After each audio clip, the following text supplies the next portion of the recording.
बिस्मिल्लाहिर्रहमानिर्रहीम अस्सलाम वालेकुम। आज अपोजिशन ने पीडीएम ने 11 जमातों ने, बल्कि अब तो 10 रह गई हैं क्योंकि पीटीएम को खुद ही इन्होंने निकाल दिया और पीटीएम भी अलग हो गई है। तो इस 10 जमातों के अपोजिशन इत्तेहाद पीडीएम ने अपना आखिरी कार्ड भी शो कर दिया है। जिस चीज़ का इंतज़ार था वो ऐलान उन्होंने कर दिया और मुझे ये लगता है कि ये जो इन्होंने ऐलान किया है आर या पार वाले ऐलान के बाद ये दूसरा वो ऐलान होगा जो अपोजिशन का पीछा करता रहेगा और जो इनको एक्सपोज करेगा।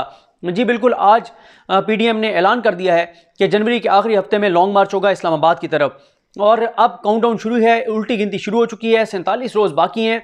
उसकी वजह यह है कि अगर आप आज देखें यानी 10 दिसंबर शुरू हो गई है तो आखिरी हफ्ता जो शुरू होगा जनवरी का वो 25 जनवरी को शुरू होगा, 25 से 31 जनवरी। अब देखना यह है कि 25 जनवरी को जो इन्होंने ऐलान करना है, 25 जनवरी से 31 के दरमियान की इन्होंने डेट देनी है, तो उसके मुताबिक तो 47 रोज़ बाकी हैं। एक एक दिन इनके लिए बड़ा मुश्किल होगा, एक एक दिन इनके लिए बहुत इंपॉर्टेंट होगा।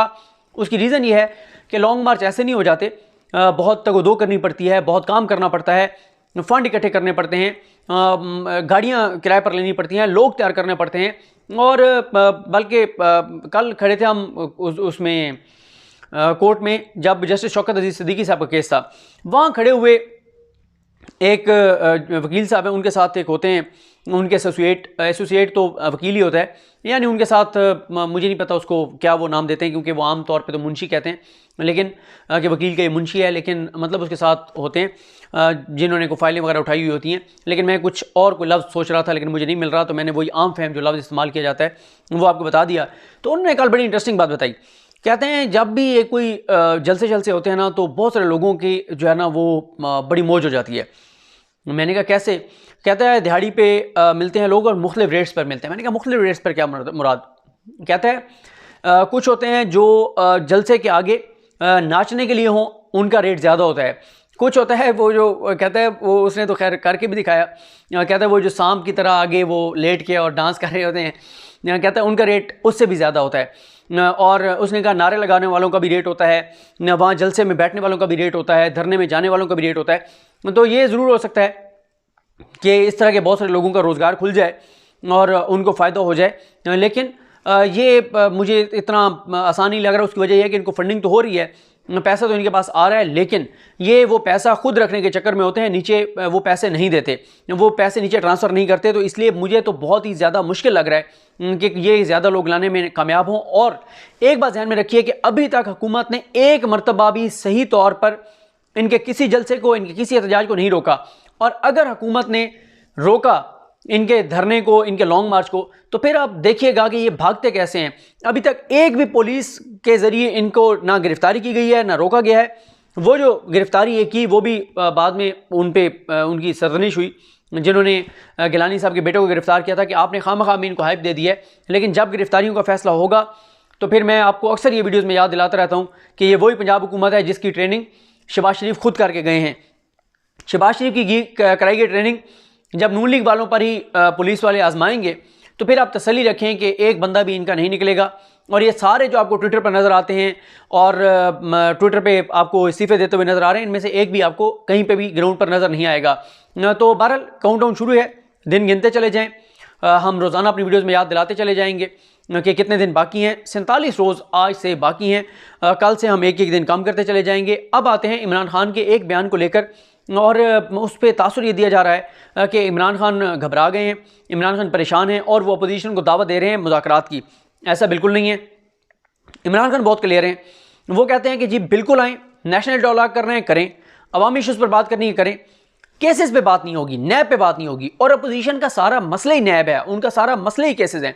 अगर केसेस का मामला ना हो, नैब का मामला ना हो, तो उन्हें क्या पड़ी अवाम की? आज अवाम की जो सूरत हाल है इसमें कोई शक नहीं है मौजूदा हुकूमत की, उसमें कुछ चीज़ों में हुकूमत की नाअहली भी है, नाकामी भी है, नातजर्बकारी भी है, बहुत सारी चीज़ें होंगी, लेकिन 70-80% की अधरा जो है वो पिछली हुकूमतों का है। उन्हीं की वजह से ये मुल्क के ये हालात हैं, उन्हीं की वजह से मुईशत तबाह थी, उन्हीं की वजह से मुईशत बर्बाद थी। तो इनको गरीब से तो कोई लेना देना नहीं है, क्योंकि उसकी वजह यह है जब ये इक़्तिदार में थे तो देख लें गरीब कहाँ से कहाँ गया है और इनकी अपनी औलाद कहाँ से कहाँ गई है। गरीब के असासे कितने बड़े हैं और इनके अपने असासे कितने बड़े हैं। गरीब की कितनी जायदादें बड़ी हैं, इनकी जायदादें कितनी बड़ी हैं। हसन हुसैन की जितने कारोबार बड़े हैं, आगे गए हैं, जितना पैसा उनके पास आया है, क्या गरीब किसी के बच्चे के पास उतना पैसा आया है? जिस तरह नवाज शरीफ ने और उसके ख़ानदान ने अपनी मिलों को चलाया है, क्या उस तरह से इन्होंने सरकारी इदारों को चलाया था? जिस तरह से वो अपने बच्चों का ख्याल रखते थे, क्या गरीब के बच्चे का वैसे ख्याल रखा था? जितना वो लंदन फ्लैट्स के बारे में और जाती उम्र के बारे में सोचते थे, क्या उतना उन्होंने पाकिस्तान के बारे में सोचा था? नहीं सोचा था। जितना जरदारी साहब ने ओमनी ग्रुप को नवाजा, क्या उतना उन्होंने सिंध के लोगों को नवाजा? जितना उन्होंने अनवर मजीद पे करम नवाजियाँ की, क्या सिंध में थर में रहने वालों पर इतनी करम नवाजियाँ की? नहीं की। अवाम से इनका कोई लेना देना नहीं है। मसला इनका केसेस हैं। अब ये कह रहे हैं जी इमरान खान शायद घबरा गए हैं। वो तो मैंने अभी गुलाम सदीक साहब के साथ वीडियो की है जिसमें मैंने तफसील से बताया है कि बाकियों को छोड़ दें। मुजीबुर रहमान शामी साहब ने ये कहा है कि कल जब वो इमरान खान से मिल के आए, ना तो इमरान खान घबराया हुआ था ना परेशान था, वो बड़ा क्लियर है, बड़ा कॉन्फिडेंट है और वो कहता है कि जो इन्होंने करना है कर लें, मुझे कोई मसला नहीं है। उसके बाद आप देखें राना सनौला ने एक बयान दिया। राना सनौला कहते हैं कि डायलॉग पार्लियामेंट से होगा। इनकी समझ नहीं आ रही, ये खुद एक पेज पर नहीं है, इनकी पार्टियाँ एक पेज पर नहीं है, ये आपस में एक पेज पर नहीं है। कभी कहते हैं पार्लियामेंट तो है ही जाली, गैर आईनी, गैर कानूनी, पार्लियामेंट तो कोई फ़ायदा ही नहीं है। अच्छा, इशारे देते हैं फ़ौज से हमने बात करनी है, हमने आर्मी चीफ से बात करनी है, हमने DGI से बात करनी है, जनरल फैज़ अमीन साहब से।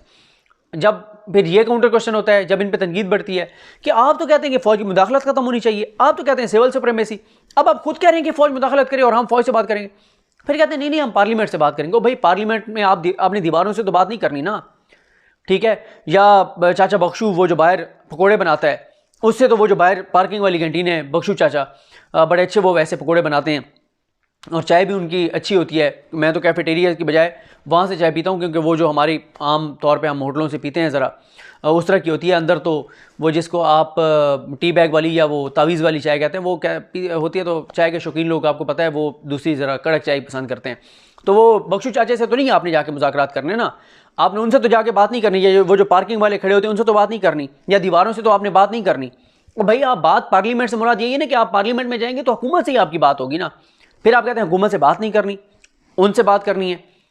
उधर जाने का बहुत शौक है। आज इनको एक मैसेज आ जाए ना, यकीन करें इनके साथ अगर कोई इनके साथ दो नंबरी अगर करे ना, किसी को पता हो कि जो है वो किस तरह से मैसेज किए जाते हैं भाई लोगों की तरफ से पिंडी से, अगर वो उसी तरह का कोई मैसेज बना के कर देना इनको और कहें कि रात को 2 बजे आपने आ जाना है और कोई मसला नहीं है, छुप के आना है, पता किसी को ना चले, ख्याल से गाड़ी इस जगह आपने पार्क करनी है, पैदल आना है, इस दरवाजे पे आपने आ जाना है, हम आपको ले लेंगे, तो यकीन करें ये रात को 2 बजे पहुंच जाएंगे। मैं ये नीचे वालों की बात कर रहा हूँ, ऊपर वालों की इसलिए बात नहीं कर रहा जो इनकी मेन लीडरशिप है।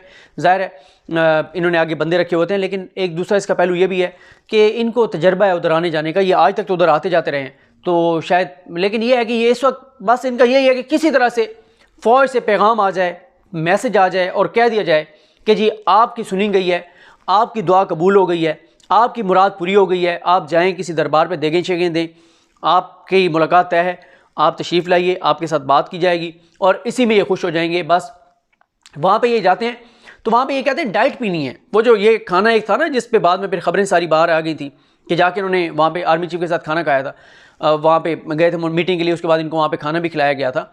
वहाँ पे जाके कहते हैं डाइट पीनी है। वो जो ये अक्सर ये बड़े जो लोग होते हैं एलीट, उनको क्योंकि ज़रा ये शुगर वगैरह के मसाइल जल्दी हो जाते हैं तो डाइट पीनी है। वहाँ डाइट 7 अप पीते हैं आप, डाइट स्प्राइट आप पीते हैं, बाहर आके आप उनको गालियाँ देते हैं। तो अब आप जाएंगे तो उनको भी शायद पता चल गया है कि आप मौलाना साहब को एक काला बाग वाला हलवा, सूजी का हलवा जो उधर खिलाया गया, एक गजरेला ऊपर खोया, ये उनको पसंद है। अब मेरा ख्याल है उनको ये दोनों चीज़ें मौलाना साहब को जो है वो भी पेश की जाएंगी। उसके बाद मौलाना साहब जो हैं उनके ऊपर मैं बल्कि एक चीज़ आपको बताऊँ बड़ी इंटरेस्टिंग। मौलाना साहब का मामला ये है कि मौलाना साहब की पार्टी की वो सियासी वो औकात नहीं है जितनी ज़ाहिर है पीपल्स पार्टी और नून लीग की है। यानी पीपल्स पार्टी और नून लीग तो मेन जो है वो जमातें हैं ना, होना ये चाहिए था कि ये दोनों जमातें जो है वो लीड कर रही होती, मौलाना इनके पीछे होते। लेकिन तासुर शुरू में ये गया 20 सितंबर से पहले कि मौलाना इन दोनों पार्टियों से आगे निकलना चाहते हैं, मौलाना आगे हैं, ये पार्टियां पीछे हैं, मौलाना इनसे आगे निकलने की कोशिश कर रहे हैं। तो इस पे एक एजाज़ अमान साहब हैं, मेरे पास फेसबुक पे ऐड हैं, खुशाब अली साइड के हैं, और एजाज़ अमान साहब मैं तो इतना इनका मदाह बन गया हूँ पिछले 2 दिन में, और मैं इतनी इनकी तहरीरें पढ़ता हूँ, लतीफ़े और इस तरह की आम फहम अंदाज में लिखते हैं और मज़ा आ जाता है। आप अगर इसको समझेंगे, इस जो इन्होंने चंद लाइनें लिखी हैं, तो आप बड़ा इंजॉय करेंगे। ये आप लतीफ़ा सुनते हुए मौलाना को तशबीह मैं दे रहा हूँ, वो नहीं दे रहे, मैं मेहरान कार से दे रहा हूँ और नून लीग को मर्सिडीज़ से और पीपल्स पार्टी को पोर्शे से, यानी वो 2 बड़ी गाड़ियाँ और ये एक छोटी गाड़ी इनकी पार्लिमानी हैसियत के हिसाब से बात कर रहे हैं कि ज़्यादा सीटें नून लीग की हैं, फिर पीपल्स पार्टी की, मौलाना की तो बहुत कम सीटें हैं। तो वो ये लिखते हैं कि एक दफ़ा एक मेहरान कार मोटरवे पे ख़राब हो गई। एक मर्सिडीज़ वाले ने कहा कि मैं आपकी गाड़ी को पीछे रस्सी से बांध देता हूँ, मैं आराम से गाड़ी चलाऊँगा, लेकिन अगर आपको स्पीड ज़्यादा लगे तो मुझे पीछे से लाइटें मारना, मैं आहिस्ता कर लूँगा। थोड़ा सा सफ़र आराम से गुजरा। अचानक एक पोर्शे कार पास से गुजरी और मर्सिडीज़ वाले ने उससे रेस लगानी शुरू कर दी। जूं मर्सिडीज़ की स्पीड तेज़ होती गई, मेहरान वाले के होश उड़ते गए। मेहरान वाला उसे आहिस्ता करने के लिए हेडलाइट डिमर मारने लगा। इतने में ये तीनों गाड़ियाँ एक पुलिस वाले के पास से गुजरी तो उसने अपने हेडक्वार्टर फ़ोन किया और कहा कि आप लोग यकीन नहीं करेंगे, लेकिन एक पोर्शे और मर्सिडीज़ कार आपस में 200 की स्पीड पर रेस लगाती हुई जा रही हैं और एक मेहरान वाला उनके पीछे ओवरटेक करने के लिए लाइटें मारता हुआ जा रहा है। आगे उन्होंने लिखा है कि नून लीग और पीपल्स पार्टी ने मौलाना फजल रहमान को पाकिस्तान डेमोक्रेटिक मूवमेंट का सरबराह बना दी। उस वक्त की बात है 9 अक्टूबर की। यानी गाड़ी इनकी मेहरान है छोटी, लगे हुए उनके पीछे हैं, मोहताज उनके हैं दोनों पार्टियों के। यानी वो दोनों पार्टियां इस्तीफे देंगे तो मौलाना को कुछ मिलेगा ना, वरना मौलाना इस्तीफे दे तो वो तो फिर तो बात ही नहीं है ना कोई। मौलाना तो इस्तीफे, मौलाना क्यों इस्तीफे देंगे? तो ये मेहरान गाड़ी बांधी हुई उनके पीछे है, लेकिन क्योंकि वो दोनों पार्टियां आगे एक स्पीड में है, ये पीछे पीछे उनके, ये लाइटें मार रहे हैं कि ज़रा स्पीड ऐसे करो, लेकिन लोगों को लग रहा है कि ये उनसे भी, उनको ओवरटेक करके उनसे भी आगे निकलना चाहते हैं। तो ये मौलाना साहब जो हैं वो इन दो जमातों के मोहताज हैं, और मेन जो मोहताजी है इस वक्त अपोजिशन को, सारी जमातों को, वो पीपल्स पार्टी की है, आसिफ अली जरदारी की है, बिलावल की है।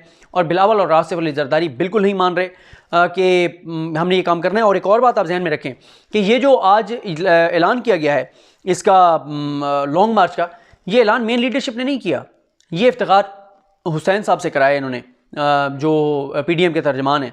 ये वही इफ्तिखार साहब हैं जो नाराज़ होकर और निकल रहे थे कि मेरे लिए कोई कुर्सी आपने नहीं रखी और मेरा नाम का टैग नहीं लगा हुआ। तो ये मामलात हैं। बाकी नून लीग के जो हैं उनके ऊपर जिन्होंने कब्ज़े किए हुए हैं, प्राइम मिनिस्टर कह चुके हैं कि जितने भी कब्ज़ा माफिया हैं उनके नाम आइडेंटिफाई कर लिए गए हैं, तमाम के खिलाफ कार्रवाई होगी। इसके अलावा डीजे भट्ट के खिलाफ कार्रवाई आपने जो है वो देख ली होगी। बाकी 13 तारीख को एहतजाजी जलसों जुलूसों का और साथ ही ऐलान किया जाएगा इसका जो सड़कें ब्लॉक करने का और शटर डाउन हड़तालों का, इनका ऐलान 13 तारीख को किया जाएगा। बहरहाल आखिरी पत्ता शो करा दिया पोजीशन ने, अब उनके पटारी में कुछ नहीं रह गया। आप देखते हैं 47 रोज़ हैं, आप भी गिनते चले जाएं, हम भी देखते हैं कि क्या होता है और ये ऊँट किस करवट बैठता है। मुझे अपनी दुआ में याद रखें। अलग नहीं, हम सबका हामी नासरो। अल्लाह हाफ़िज़।